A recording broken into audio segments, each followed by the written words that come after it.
Okay, so alam ko naman na karamihan sa atin pamilyar na sa brand na TCL. I mean, kilala na talaga sila dati pa at hindi lang sa atin kilala sila worldwide. Nag-o-offer sila ng TVs, air conditioners, washing machines, ref, marami talaga at more on appliances sila. Actually, yung TV nga namin at TV ng parents ko, TCL din pareho. Almost 4 years na rin yata namin gamit yon at okay na okay pa rin hanggang ngayon. Tapos nitong nakaraan, medyo nakaluwag-luwag tayo, so nakabili ako ng 2 inverter aircons at TCL na rin yung pinili kong brand. Dahil nga kilala at nasubukan ko na rin talaga. Tapos partner pa sila ng FIBA or ng The International Basketball Federation. Nakakatapos lang din last week. So sa mga basketball fans natin dyan na nanood, malamang madalas nyo rin makita yung logo nila. So big brand talaga. Kaya nung nag-reach out ang TCL sa amin para bisitahin ang isa sa mga stores nila sa Cash and Carry Makati para pag-usapan ang pinakabagong inverter aircon nila, nag-yes na kagad ako. Total, nasubukan ko na rin naman yung ilang mga appliances nila at tiwala na rin ako.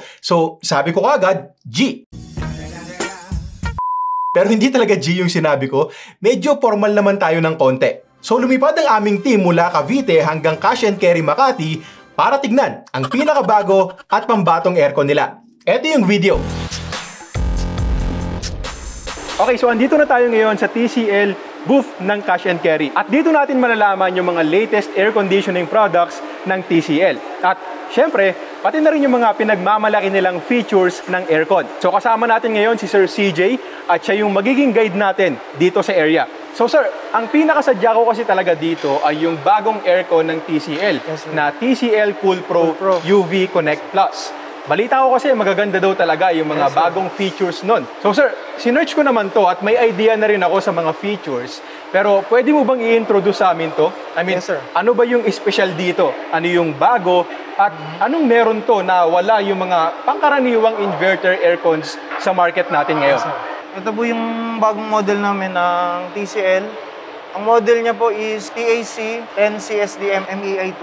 Sir, ang kaibahan po niya sa lahat po ng nilabas na aircon ngayon, meron na siyang UVC Sterilization Pro, which means po kaya niyang mag-kill ng 99.9% of virus po and bacteria. Oh, okay. Yes, sir. Ang maganda sa kanya, sir, pinapatay niya yung virus and bacteria by damaging their protein and DNA. Ang model na po, okay. So, dinedestroy niya yung DNA mismo. Opo, sir. Then, ang kagandahan din ito, sir, meron na siyang nilabas na self-cleaning function. Self-cleaning? O, paano naman yung self-cleaning function? Sir, yung self-cleaning natin kay TCL, unlike po sa dati naming self-cleaning through gold fins, ito, sir, through defrosting na po. Which means, sir, yung fins niya, sir, nagde-defrost po. Nag-yellow siya, sir. Then, pag natunaw po yung yellow na yon, lalabas na po sa drain yung dumi, kasama na po ng tubig. So yun yung self-cleaning? Yes, sir. Yun po yung kagandahan sa kanya, sir. So dito lang yun? Dito lang sa model na to, tsaka sa isa pong model, yung color green, yung Pi series. So dati naman palang may self-cleaning, pero mas maganda tong... Meron na kasi, sir, with UVC po. Sabi sa akin kasi, parang na-search ko sa TCL, yung self-cleaning na yun, pwede niya rin tayong i-remind kapag kailangan ng linisin yung filter. Yes, sir. Unang-una po kasi, sir, meron na tong connectivity po sa cellphone.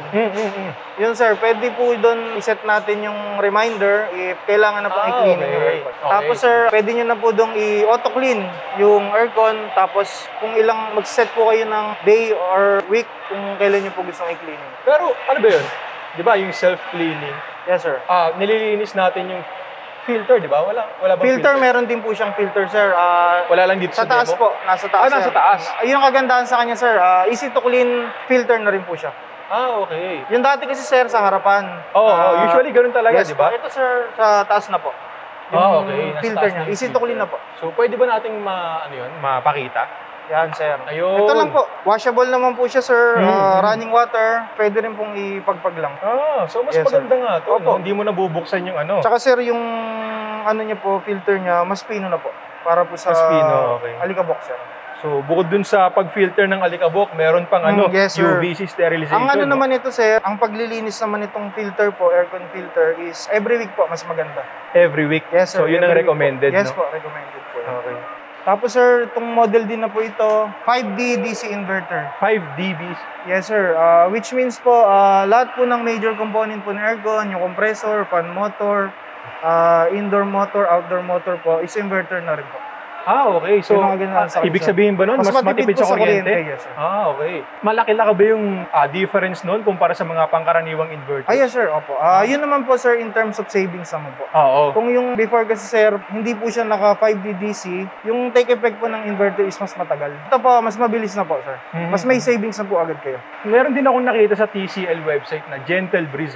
Yes, Paano sir. ba yun? Paano ba yung Gentle Sir, tong Breeze? Gentle Breeze is, ito po yung, sir, yung nasa loob po na ito, yung may holes, micro holes po. Yan, sir, kagandahan po niyan, is yung hangin po is hindi po direct sa atin. Hindi po madadry yung skin natin.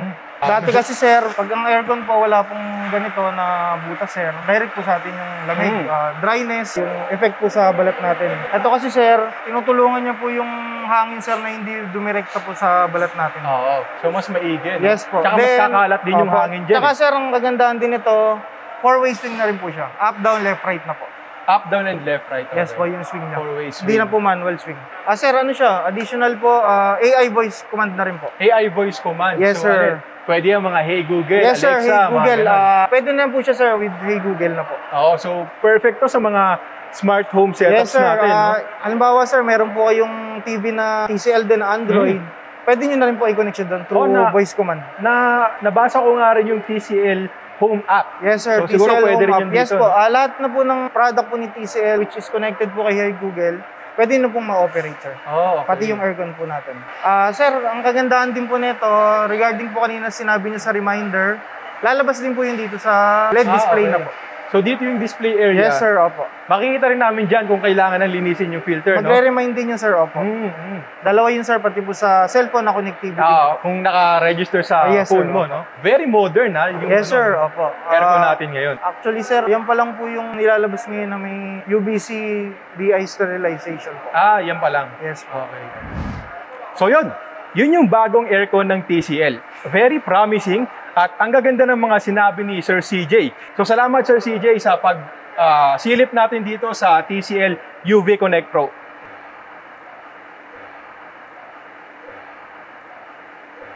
So balikan lang muna natin yung mga highlights or yung mga top features ng aircon na to. Una nga dyan yung Gentle Breeze. Bali ang nangyayari kasi dyan, nai-even out niya yung wind para hindi gaanong malakas yung buga ng hangin sa isang direksyon lang. Usually kasi yung aircon natin may mga parang dividers yan, di ba? At yun yung nagko-control ng airflow. Kung papunta sa kanan o papunta sa kaliwa, mga ganon. So kapag ganon, meron lang isang spot sa area or sa kwarto natin kung saan malakas yung buga ng hangin. Siyempre, kung saan nakatutok yung aircon. Pero dito kasi sa Gentle Breeze feature nila, nakaganito yung divider. So parang nakasara, pero may mga maliliit na butas dyan, kaya mas kumakalat yung hangin. At naiiwasan natin yung isang diretsyong buga, which is good kasi nakaka-dry naman talaga ng balat kapag nakatutok sa atin yung aircon. Tapos ang pinaka nagustuhan ko pang feature dito ay yung bi-sterilization. Bali meron kasi itong UVC sterilization at bipolar ionizers na pumapatay ng 99.99% of microorganisms. Parang sabon lang. So ang nangyari naman dito, every time na naka-on yung aircon natin, papatayin nito yung mga bacteria gamit ang UV light. May built-in LED UV light itong aircon na to. So, yun yung papatay sa mga bacteria. Tapos yung bipolar ionizers naman ay para sa pag-prevent ng mga airborne germs. Now, hindi ako magpapaka-expert, di ako expert dito, so hindi ko kayo mabibigyan ng technical terms dito. Pero sinabi ko kanina na ito yung pinaka nagustuhan kong feature kasi may 1-year-old son ako. At para sa akin, sobrang laking plus nitong bipolar sterilization kasi syempre magiging mas kampante ako na malinis yung hangin na nalalanghap ng anak ko. Kasi dahil dyan, may iwasan yung allergies, yung asthma at iba pa. Mahirap magkasakit ang bata. Alam ng mga parents yan. So again, big plus talaga to para sa akin. At bukod sa Gentle Breeze at bipolar sterilization, meron pa tong mga kakaiba at sobrang useful na features tulad na lang ng Clean Express. Sabi ng TCL, from reminding to cleaning, all automatic. So kaya daw nitong linisin yung sarili niya at kaya rin tayong i-remind kapag kailangan na nating linisin yung filter. Ngayon lang ako nakakita ng ganyang klase ng aircon, to be honest. So siguro babalikan na lang natin yan sa full review ko ng aircon na to para masubukan din natin. Tapos ang pinakahuling feature pa na pag-uusapan natin ay yung smart controls. Pwede natin kontrolin yung aircon via TCL Home app or Google Assistant. Voice command, pwede rin. At Siyempre, kapag may ganyang klase ng feature, ibig sabihin lang din, pwede natin niyang kontrolin kahit wala pa tayo sa bahay. Like for example, pauwi ka pa lang, turn on mo na kagad sa phone mo para pagdating mo, malamig na kagad. Sobrang convenient, makabago, at excited na talaga akong subukan to. Okay, so yun lang muna para sa ngayon. Sana may natutunan kayo dito sa video natin. Gagawan ko pa to ng full review para ma-share sa inyo yung actual experience ko kapag na-install na to sa bahay. So kung naghahanap kayo ng bagong aircon, punta lang kayo dito sa Cash & Carry Makati TCL booth. Ilalagay ko yung address nila dyan sa may description. Ang daming pagpipilian dito, tsaka syempre may mga staff din sila na tutulong talaga sa atin para mas makapili tayo ng maayos. Maraming salamat sa TCL sa pag-imbita sa amin dito. Maraming salamat sa lahat ng staff at kita-kits tayo sa next video.